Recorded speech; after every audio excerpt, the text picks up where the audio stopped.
you have it. Crumbs Off the Table, the extended remix by Charly Tate, Jon Bon Jovial. Are you ready for our guests of this week? Yeah, I just want to say that, after listening to that, I feel like I should have my white polyester, suit on and my bling and, of course, the boots that will allow me to look ultra cool while I'm out on the dance floor with the globe circling around. Yeah, exactly. Then you just have to worry about how to be ultra cool. Yeah, just call me Travolta. John Travolta.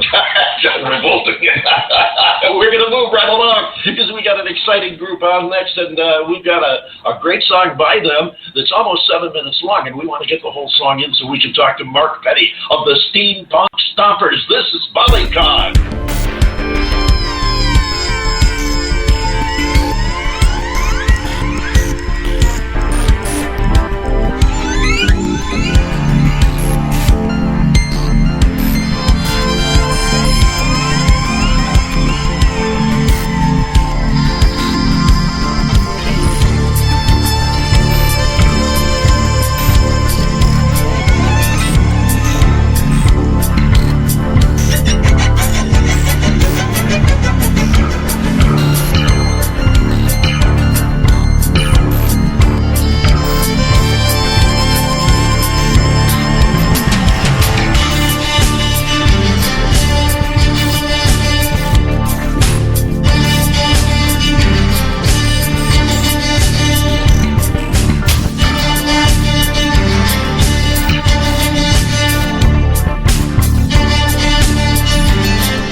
That's called Bollycog. Those are the Steampunk Stompers, and here from the Stompers, Mark Pettey. Welcome aboard, Mark.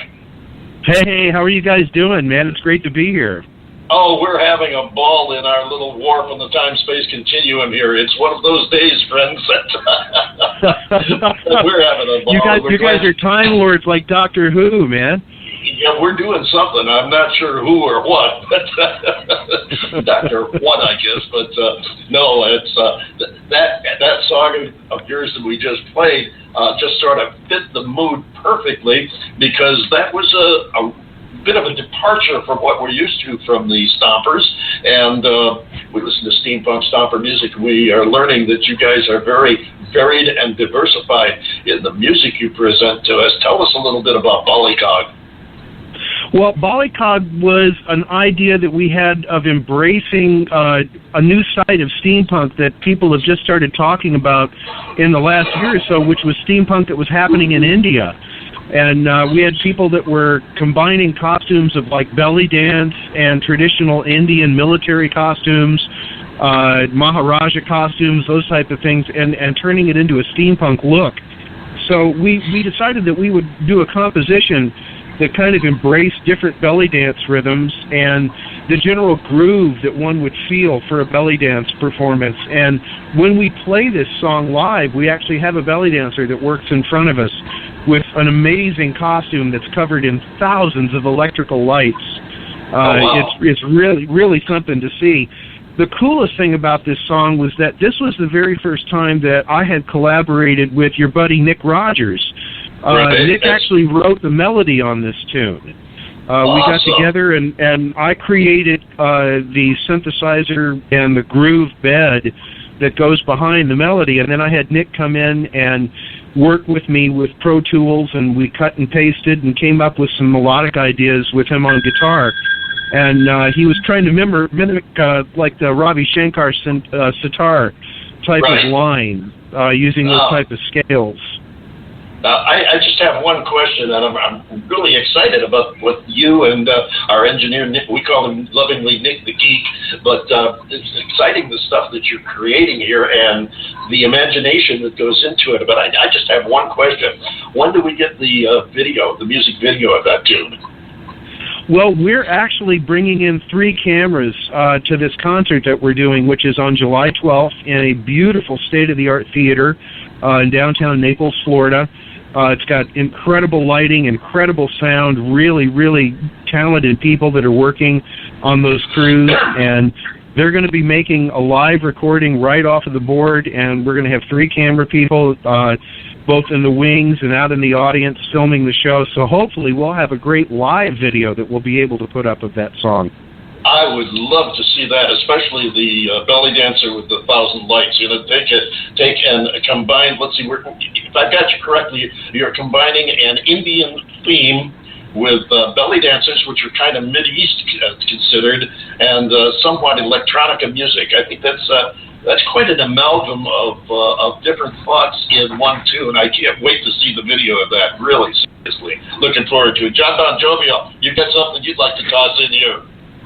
Yeah, you had just mentioned the theater where you're going to be playing, Mark. Is that Sugden?